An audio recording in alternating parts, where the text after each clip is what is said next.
الحمد لله نحمده ونستعينه ونستغفره ونعوذ بالله من شرور أنفسنا ومن سيئات أعمالنا من يهده الله فلا مضل له ومن يضلله فلا هادي له ونشهد أن لا إله إلا الله وحده لا شريك له ونشهد أن محمدا عبده ورسوله أما بعد فأعوذ بالله من الشيطان الرجيم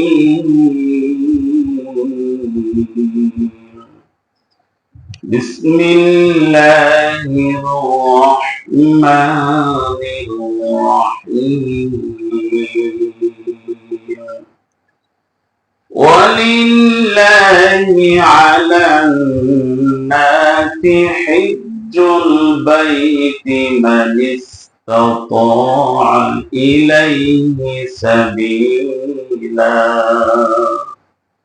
صدق الله مولانا العظيم قال رسول الله صلى الله عليه وسلم لا يؤمن أحدكم حتى أكون أحب إليه من والده وولده والناس أجمعين إن الله وملائكته يصلون على النبي يا أيها الذين آمنوا صلوا عليه وسلموا تسليما اللهم صل على سيدنا مولانا محمد وعلى سيدنا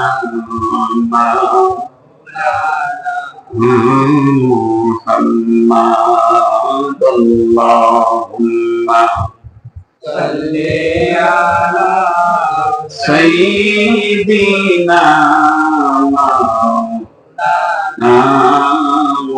محمد وعلى سيدنا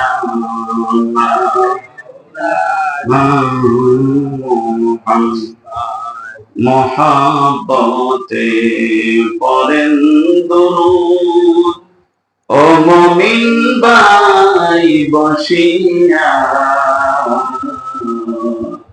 মোদের দুরূদ শোনেন নবীজি রোজা পাকে শুইয়া আল্লাহুম্মা সাল্লি আলা সাইয়্যিদিনা মাওলানা মুহাম্মদ ওয়া আলা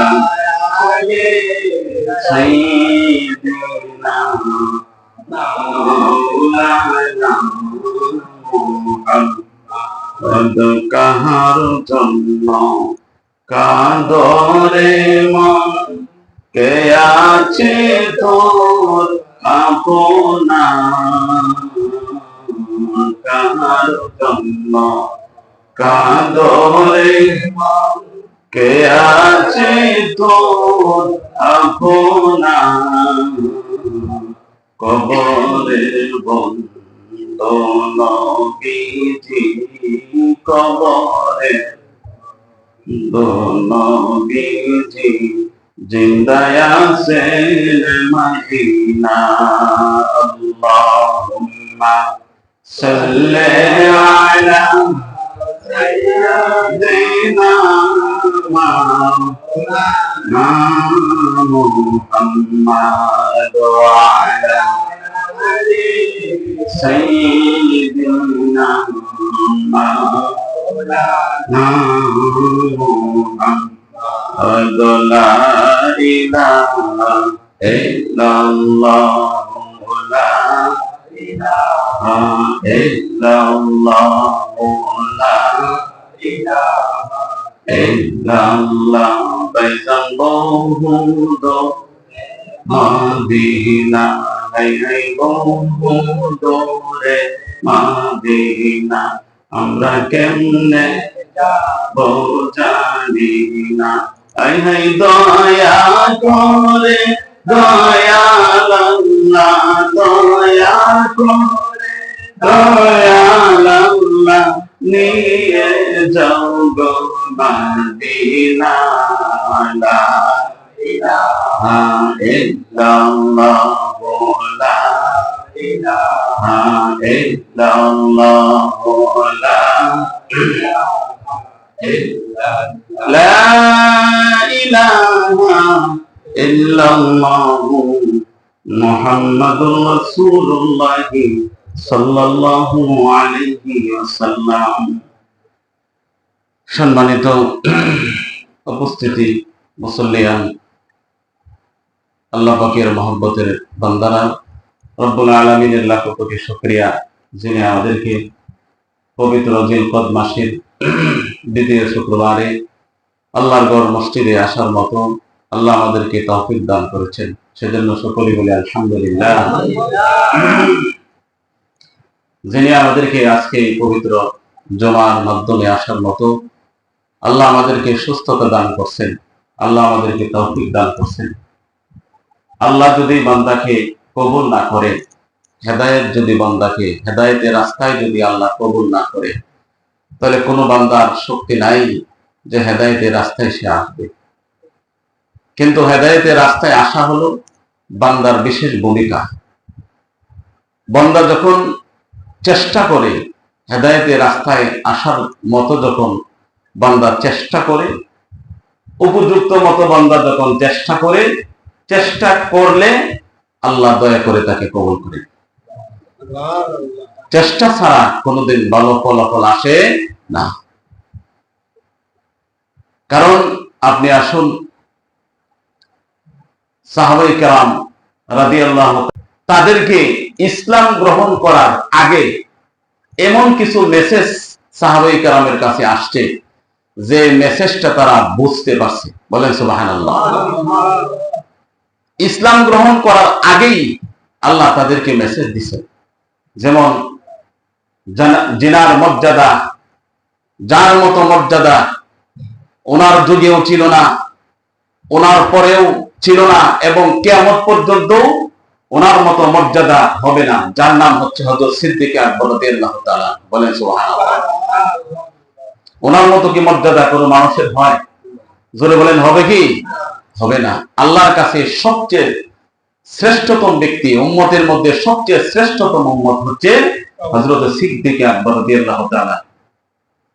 সিদ্দিক আকবর রাদিয়াল্লাহু তাআলা ইসলাম গ্রহণ করার আগে আল্লাহ পাক ওনার কাছে মেসেজ দিছে। কি মেসেজ? ওনার স্বপ্নের মাধ্যমে সিরিয়াতে যখন আবু বকর রাদিয়াল্লাহু তাআলা ব্যবসা করতে গেছেন, কালিমা গ্রহণ করার আগে যখন ওনার ব্যবসাতে নিয়োজিত থাকতেন, এই ব্যবসা করার জন্য ওনারা যখন সিরিয়াতে গেছেন, কিতাবে দেখলাম, ওনার জীবনের মধ্যে দেখলাম, হযরত আবু বকর রাদিয়াল্লাহু তাআলা ওনা একটা স্বপ্নে দেখলেন। হযরত আবু বকর রাদিয়াল্লাহু তাআলা ওনার স্বপ্নে দেখেন যে কে জানি ওনাকে বলতেছে, হযরত আবু বকরকে কে জানি কে বলতেছে যে আবু বকর, মক্কার জমিনে মুহাম্মদ নামে একজন নবী আসবে। বলেন সুবহানাল্লাহ। এই আবু বকর, মক্কার জমিনে মুহাম্মদ নামে একজন নবী আসবে, তার আব্বার নাম থাকবে আব্দুল্লাহ, তার আম্মার নাম থাকবে আমিনা। তাদের মধ্যে থেকে একজন আমার নবী আসবে, মুহাম্মদ নামে একজন নবী দুনিয়ার জমিনে আমি প্রেরণ করিব। এই মুহাম্মদ নামে নবী আসবে, আসার মাধ্যমে মুহাম্মদ নামে নবী যদি তোমাকে যদি কালিমার দাওয়াত দেয়, ইসলাম গ্রহণ করার কথা যদি তোমাকে বলে, আবু বকর তুমি সাথে সাথে তুমি ইসলাম গ্রহণ করে ফেলবা। কারণ আবু বকর রে, ইসলাম গ্রহণ তুমি যদি করো, ইসলাম গ্রহণ করার মাধ্যমে তোমার পজিশন এমন হবে আবু বকর, এমন তোমার পজিশন হবে, এই মুহাম্মদ নামে নবীর যত সাহাবা হবে সমস্ত সাহাবায়ে কেরামের মধ্যে মর্যাদা থাকবে তোমার। বলেন সুবহানাল্লাহ। এই সাহাবায়ে কেরামের মাধ্যমে, এই সাহাবায়ে কেরামের মাধ্যমে খলিফাতুল মুসলিমিন হবে, 4 জন খলিফাতুল মুসলিমিন হবে। তুমি যদি ইসলাম গ্রহণ করে ফেলো তাহলে খলিফাতুল মুসলিমিনের মাধ্যমে প্রধান যে হবে তোমার নামটা হবে প্রধান, এবং তোমার মর্যাদা সমস্ত সাহাবায়ে কেরামের মধ্যে, সমস্ত উম্মতের মধ্যে তোমার মর্যাদা বেড়ে যাবে। বলেন সুবহানাল্লাহ। সাহাবায়ে কেরামের মর্যাদা কত! আল্লাহর হাবিব সাল্লাল্লাহু আলাইহি ওয়াসাল্লাম 1000 বছর আগে প্রত্যেকটা সাহাবায়ে কেরামের তাদের দাম কত রাসূল আকরাম সাল্লাল্লাহু আলাইহি ওয়াসাল্লাম সাহাবায়ে কেরামের কাছে মেসেজ দিয়ে দিয়েছেন। বলেন সুবহানাল্লাহ। আসহাবিকান নুজুম, আসহাবিকান নুজুম বিআইদিহিম ইহতিদাইতুম, যে কোন সাহাবা, যে কোন সাহাবার যদি কোন মানুষ ইত্তিবা করে, যে কোন সাহাবার যদি অনুসরণ করে, আল্লাহ রাসূল বলেন অনুসরণ করলেই তারা হেদায়েত পেয়ে যাবে। বলেন সুবহানাল্লাহ।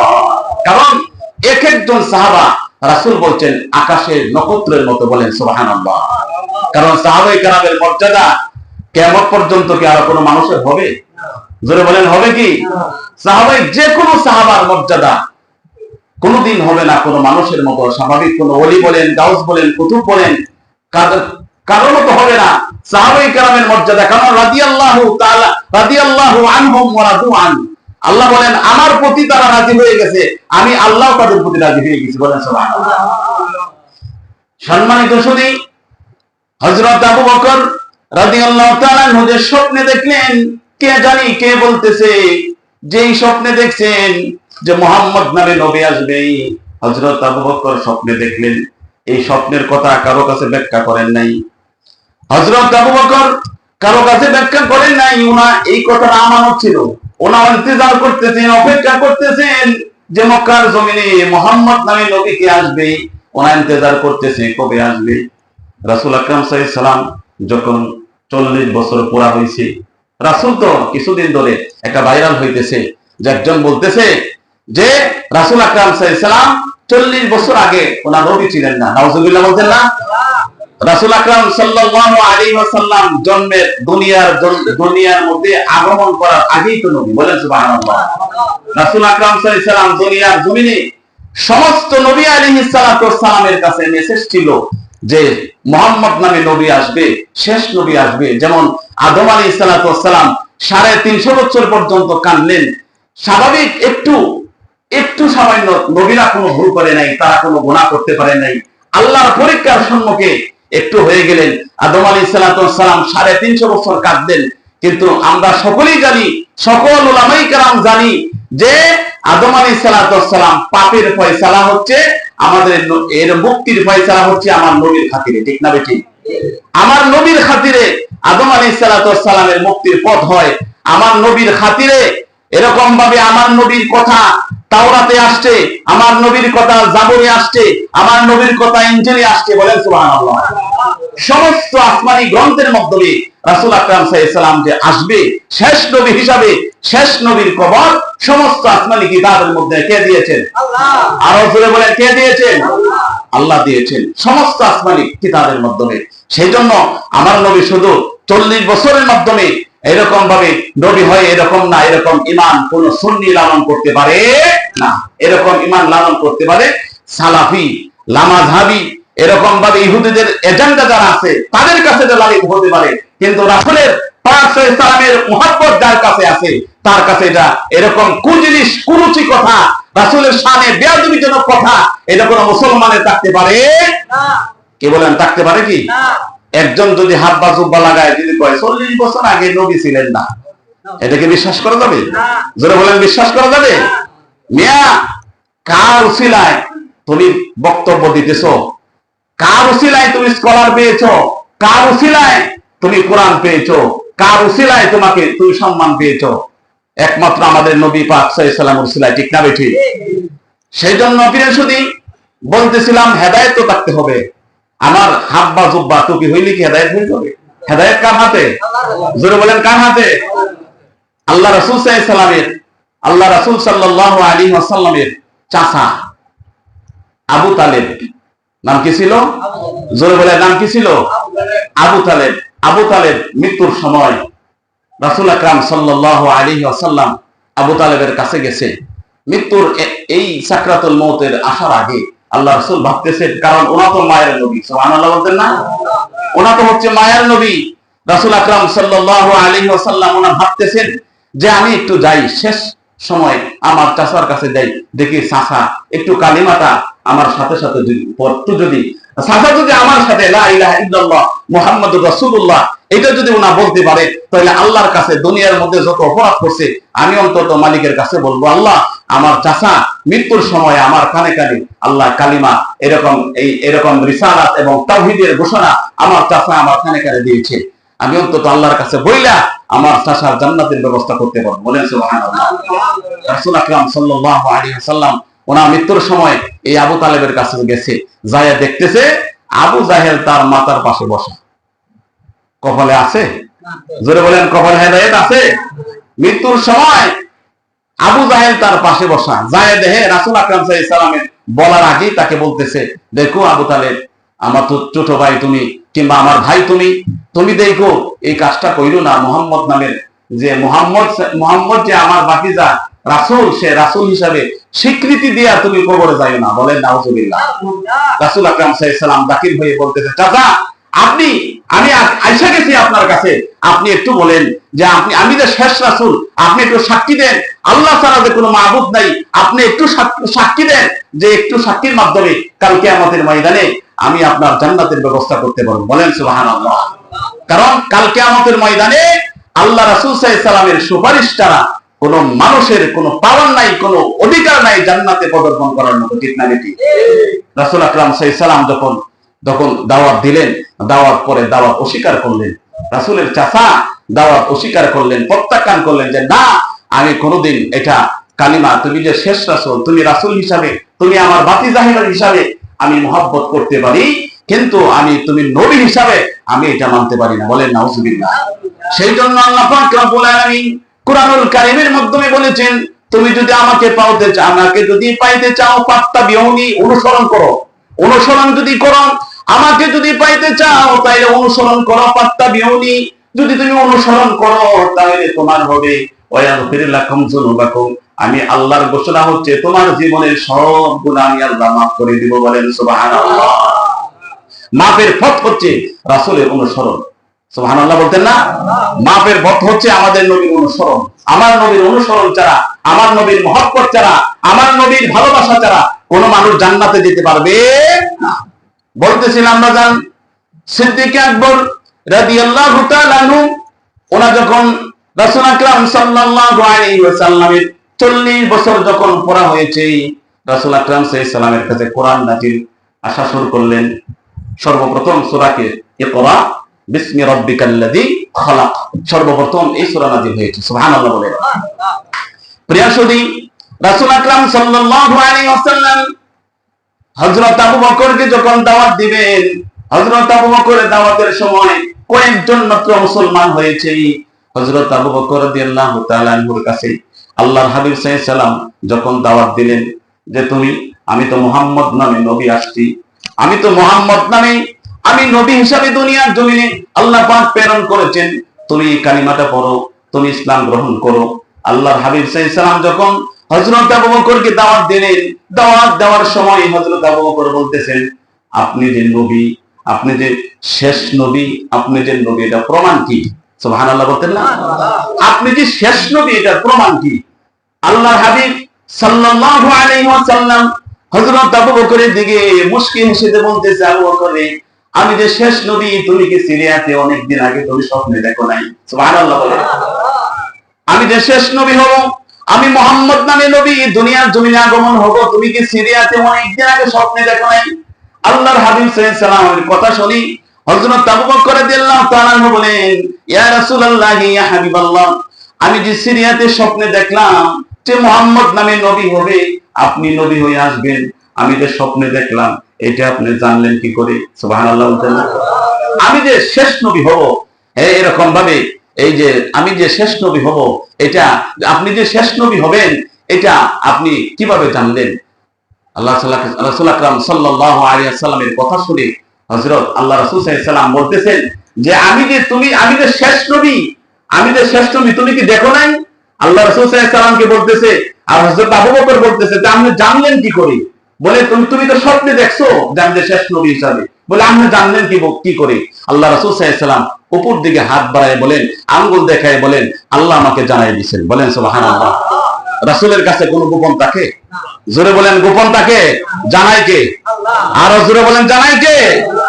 হযরত আবু বকর রাদিয়াল্লাহু তাআলা আনহু বলেন, ইয়া রাসূলুল্লাহ ইয়া হাবিবাল্লাহ, আমি বুঝতে পারছি সিরিয়ার স্বপ্নের কথা যে বলতে পারে, যে সিরিয়ার স্বপ্নের কথা, অনেক দিনের কথা যে অটোমেটিকলি বলতে পারে, সে সাধারণ মানুষ নয়। আমাকে পড়ায় দেন লা ইলাহা ইল্লাল্লাহু মুহাম্মাদুর রাসূলুল্লাহ।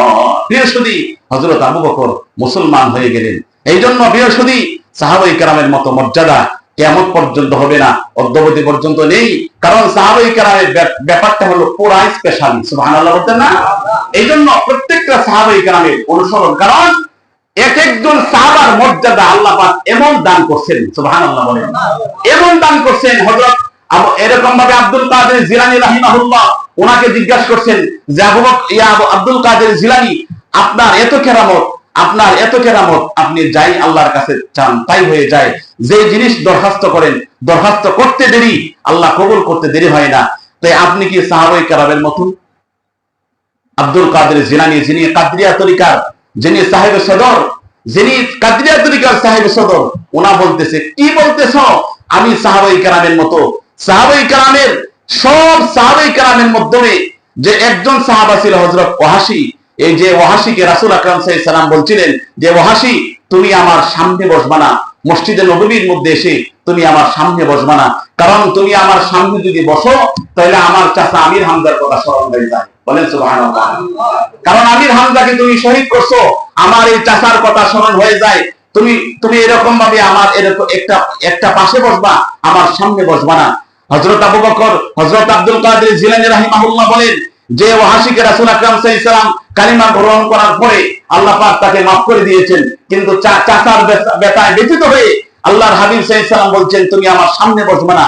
হযরত আব্দুল কাদের জিলানী বলেন, এই যে ওয়াহাশী, যে নিম্ন দরজার সাহাবা, একজন ওয়াহাশী যে যুদ্ধের ঘোড়া দিয়া যুদ্ধ করতে ইসলামের জন্য, এই যুদ্ধের ঘোড়ার পায়ের মাধ্যমে, কোরআন মাধ্যমে যে ধোলা বেঁধে থাকতো, একটা ধোলার কোরআ যদি এক পাল্লায় রাখা হয়, আর আমার মতো কোটির কোটি আব্দুল কাদের জিলানী যদি আর এক পাল্লা রাখা হয়, তাহলে একটা দোলার কণা আল্লাহর কাছে বেশি দামি হয়ে যাবে। বলেন তাইলে একটা কণা যদি, ধোলার কণা যদি, ঘোড়ার পায়ের ধোলার কণা যদি এত মর্যাদা হয়, তাহলে হযরত আবু বকরের দাম কত? সুবহানাল্লাহ বলতেন না? হযরত ওমরের দাম কত? যে যাদের ব্যাপারে আল্লাহর পক্ষ থেকে জান্নাতের ফয়সালা দুনিয়ায় থাকতে এসেছে। বলেন সুবহানাল্লাহ। সেই জন্য আল্লাহ পাকের বান্দারা, আমরা যেভাবে কাজ করি অনুসরণ করতে হবে। আল্লাহর ওলি যারা অনুসরণ করছে সাহাবায়ে কেরামের। সুবহানাল্লাহ বলতেন না? আমরা সৃষ্টিয়া বলি, কাদিয়া বলি, নকশবন্দিয়া, মুজাদ্দিদিয়া, যত তরিকা আছে সকল তরিকার সাহেব সদর হচ্ছে লোকেশন চলে যাচ্ছে হযরত হাসান বসরির কাছে। হযরত হাসান বসরি হচ্ছেন সমস্ত ওলিদের সাহেব সদর। এই হযরত হাসান বসরি রাহমাতুল্লাহ আলাইহি, ওনার সরাসরি হযরত আলী রাদিয়াল্লাহু তাআলা আনহুর খলিফা ছিলেন। বলেন সুবহানাল্লাহ। এই হাসান বসরি থেকে বেলায়েতের আবির্ভাব অদ্যাবধি পর্যন্ত আছে, কিয়ামত পর্যন্ত থাকবে। বলেন সুবহানাল্লাহ। সেই জন্য এই হাসান বসরি, ওনার এই যে এত বড় মর্যাদা হইল কিভাবে? হযরত সাহাবায়ে কেরামের কারণে। সুবহানাল্লাহ বলতেন না? এই জন্য বাজান, সমস্ত সাহাবায়ে কেরামের জীবনী তালাশ করে দেখা যায়, কোন সাহাবায়ে কেরাম জীবনে মুস্তাহাব সালে নাই, জীবনে সুন্নতের বরখেলাপ করে নাই, জীবনে কোনোদিন ফরজিয়ার বরখেলাপ করে নাই, সারাটা জীবনে আল্লাহর জন্য তারা বিসর্জন করে দিয়েছে। বলেন সুবহানাল্লাহ। এই জন্য সাহাবায়ে কেরামের পথ, সাহাবায়ে কেরামের মত, এটা হলো আমাদের আদর্শ। সুবহানাল্লাহ বলতেন না? সাহাবায়ে কেরামের মত, সাহাবায়ে কেরামের পথ, এটা হলো আমাদের মূল পথ, এছাড়া আর কোনো রাস্তা নাই। এই জন্য আল্লাহর ওলি যারা হয়েছেন তারা প্রত্যেকজনেই সাহাবায়ে কেরামের অনুসরণ করছেন, সাহাবায়ে কেরামের অনুসরণ করছেন সরাসরি রাসূলের। সুবহানাল্লাহ বলতেন না? এইজন্য আল্লাহ পাক কুরআনুল কারীমের মধ্যে বলছেন, ওমা আতাকুমুর রাসূলু ফাখুযু ওমা নাহাকুম আনহু ফান্তাহু ওয়াত্তাকুল্লাহ ইন্নাল্লাহা শাদীদুল ইকাব। আল্লাহু আকবার বলে। আল্লাহ রাসূল আকরাম সাল্লাল্লাহু আলাইহি সাল্লামের ব্যাপারে আল্লাহ বলছেন যে আমার রাসূল যাহা তোমাকে করতে বলেছেন তাহা তোমরা করো। সুবহানাল্লাহ বলতেন না? রাসূল যাহা আদেশ করছেন তাহা করো, আর রাসূল যা নিষেধ করছেন তাহা তোমরা বর্জন করো। সরাসরি কথা, আল্লাহকে পাইতে হলে সরাসরি রাসূল, ঠিক না বেঠিক? আল্লাহকে পাইতে হলে সরাসরি রাসূল। আপনি যদি সারা জীবন লা ইলাহা ইল্লাল্লাহ পড়েন, সারা জীবন লা ইলাহা ইল্লাল্লাহ পড়েন, এই অংশ যদি আপনি ঈমান আনেন, বিশ্বাস করেন, আর আপনি যদি পাশাপাশি মুহাম্মদুর রাসূলুল্লাহ এটা যদি আপনি না পড়েন, এটার সাথে যদি সম্পর্ক যদি না থাকে, এই কালিমার সাথে, এই কালিমাওয়ালার সাথে যদি সম্পর্ক না থাকে, রাসূলের সিলেবাস যদি আপনি না থাকে, তাহলে কি হবে আপনার? জোরে বলেন, কি হবে? কিছুই হবে না। এজন্য সমস্ত ধর্মের মানুষ, যারা আমরা মুসলমান ব্যতীত সমস্ত ধর্মের মানুষ, এই যে কেউ আল্লাহকে ঈশ্বর বলে ডাকতেছে, ঠিক না গো? কেউ ভগবান বলে ডাকতেছে, এরকম ভাবে কেউ এরকম ভাবে বিভিন্ন নাম ধরে ডাকতেছে, কিন্তু ভেজাল কোথায়? ভেজাল হচ্ছে মুহাম্মদুর রাসূলুল্লাহ তাদের কাছে নাই। সুবহানাল্লাহ বলতেন না? এই যে মুহাম্মদের আদর্শ, রাসূলের আদর্শ তাদের কাছে নাই।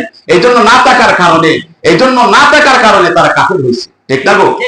রাসূলের আদর্শ, রাসূল আকরাম সাল্লাল্লাহু আলাইহি ওয়াসাল্লাম একজন কাফের যদি মনে করেন যে সারা জীবন কালিমা রাসূল আকরাম সাল্লাল্লাহু আলাইহি সাল্লামকে ওনাকে এরকম ভাবে রাসূল হিসেবে গ্রহণ না করে, কালিমা গ্রহণ না করে সারা জীবন বরাদ্দ দান করে, তাহলে কাজ হবে কি? কেন? তা সে রিসালাত গ্রহণ করে নাই। রিসালাত গ্রহণ করলেই সে রিসালাত, যে কোনো মানুষ রিসালাত গ্রহণ করলেই তার ব্যাপারে সুসংবাদ আছে যে রিসালাত গ্রহণ করতে দেরি হবে। একটা 80 বছরের কাফের সারা জীবন সে মূর্তি পূজা করছে, কিন্তু হাদিসে আসছে সারা জীবন মূর্তি পূজা করছে, মূর্তি পূজা করার পরে সে 80 বছর পরে বুঝে আইছে যে আমি রিসালাত গ্রহণ করতে হবে। 80 বছর পরে বুঝে আসছে, কিতাবে আসছে 80 বছর পরে যদি লা ইলাহা ইল্লাল্লাহ মুহাম্মাদুর রাসূলুল্লাহ পড়ে, তে 80 বছরে মূর্তি পূজককে আল্লাহ মাফ করে। বলেন তো 80 বছর একটা কালিমাওয়ালার দাম কত? এই যে কালিমার এতটুকু বাক্যর দাম কত? যে লা ইলাহা ইল্লাল্লাহ, আল্লাহ ছাড়া কোনো মাবুদ নাই, হযরত মুহাম্মদ সাল্লাল্লাহু আলাইহি সাল্লাম আল্লাহর প্রেরিত রাসূল, এই যে কথাটার কত দাম, এটা বিশ্বাস করার সাথে সাথে 80 বছরের কাফিরকে আল্লাহ মাফ করে দেয়। কিন্তু বাজান, অথচ আমরা এর জন্মসূত্রে মুসলমান হয়েছি, আমরা জন্মসূত্রে মুসলমান, আমাদেরকে কোন মুসলমান আমাদেরকে দাওয়াত দিতে হয় না, আমরা অটোমেটিকলি আমাদের হাতে কোরআন চলে আসছে, ঠিক না গো? অটোমেটিকলি আমরা কোরআনের দ্বারক বাহক হয়েছি, কোরআন আল্লাহ পাক আমাদেরকে অটোমেটিকলি দিয়েছে। এজন্য আমাদের কালচার যদি ইহুদি নাসারার মতো হয়, আমাদের চলাফেরা যদি ইহুদি নাসারার মতো হয়, আমাদের আখলাক যদি এরকম ভাবে খ্রিস্টান নাস্তিক মুরতাদের মতো হয়, তাহলে কোনোদিন জান্নাতের আশা করতে পারি না। আল্লাহ যেমন শক্ত এরকম নরম, যেমন নরম এমন শক্ত, ঠিক না গো? আল্লাহর নামই গাফফার, আর আল্লাহর নামই কাহার। যার জন্য আল্লাহ কয় যে আমি কাহার, যার জন্য কাহার হয়ে যায়, কুল্লামা নাদিজাত জুলুদুহুম বাদদালনাহুম জুলুদান গায়রাহা লিয়াযুকুল আযাব। আল্লাহ কয় আমি জন্য যার জন্য কাহার হয়ে যায়, উপায় নাই, আমি তাকে এমন কঠিন শাস্তি দিব যে চামড়া বদলাইয়া এক চামড়া পুরবো আর এক চামড়া নতুন করে আমি জ্বালাই দিব। এরকম ভাবে নতুন চামড়া বদলাইয়া আমি তাকে শাস্তি দেন, আমি যদি তার জন্য কাহার হয়ে যাই। আর আমি যার জন্য গাফফার হয়ে যাই, পাহাড় পরিমাণ গুনাহ করছি, যদি গাফফার হয়ে যাই, আর আমার রাসূলের নাম নিয়ে যদি, আমার রাসূলের ওসিলা নিয়ে যদি আমার কাছে যদি মাফ চাই, আমি আল্লাহর ঘোষণা ওয়াগফির লাকুম যুনুবাকুম, আমি তার জীবনের সব গুনাহ মাফ করে দেব। কিন্তু থাকতে হবে ওসিলা, থাকতে হবে মায়ের নবী। সুবহানাল্লাহ বলেন, ওসিলা থাকতে হবে রাসূলের। এইজন্য আল্লাহ পাকের বান্দারা, যার কাছে রাসূলের রসুল আছে, যার কাছে রাসূলের মহব্বত আছে, এ রাষ্ট্রদ্রোহী বলেন, পিতা মাতার সাথে দুশমনী বলেন, এরকম ভাবে যত আছে, যত খারাপ কাজ আছে, কোনো কাজে সে অ্যাটেন্ড করতে পারবে না, কারণ তার কাছে রাসূলের আদর্শ আছে। রাসূলের আদর্শওয়ালা মানুষ কোনোদিন কোনো মানুষের ক্ষতি করতে পারে না। এই জন্য আল্লাহ পাকের বান্দা, আমরা সুন্নতের মাধ্যমে রাসূল আকরাম সাল্লাল্লাহু আলাইহি ওয়াসাল্লাম বলেছেন, আমি কিছু উম্মতকে আমি রাসূলের সাথে জান্নাতে যাবে। সুবহানাল্লাহ বলতেন না? কিছু উম্মতের বেলায় বলা হয়েছে, সব উম্মত না। রাসূল বলেন যে কিছু উম্মত আমার সাথে জান্নাতে যাবে। কারা যাবে? রাসূলের পাগল না হইলে কি জান্নাতে যাওয়া যাবে? জোরে বলেন, পাগল না হলে জান্নাতে যাওয়া যাবে? যে কইলে কিছু কয় তারা খালি নবী করে, তো কার কি কইতাম? আমরা কার কথা কইতাম? আমরা রাসূল ছাড়া আমাদের কোন রাস্তা আছে? জোরে বলেন, রাস্তা আছে? কবরে রাসূলের পরিচয় ছাড়া মৃত্যুর সময় কবরের পরে যাওয়ার পরে বর্জকে জিন্দেগি কবরের মধ্যে যখন আমরা পড়ে যাব, পরিচয় থাকতে হবে রাসূলের। সুবহানাল্লাহ বলতেন না? পরিচয় থাকতে হবে রাসূলের, তারপরে না টিকিট পাইবেন জান্নাতে। এছাড়া বর্জকে জিন্দেগি সুখময় হবে না। এর কাফেরের যে অবস্থা হয়, ঈমান না আনলে যে অবস্থা হয়, এরকম অবস্থা হবে যদি কালে রাসূলের পরিচয় যদি আমরা না মিলে। সুবহানাল্লাহ বলতেন না?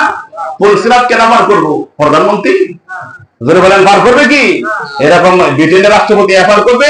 পার করবে কে? আমাদের নবী মুহাম্মদুর রাসূলুল্লাহ সাল্লাল্লাহু আলাইহি ওয়াসাল্লাম পার করবে দেখে দেখে, যার কাছে রাসূলের আদর্শ আছে। সুবহানাল্লাহ বলতেন না?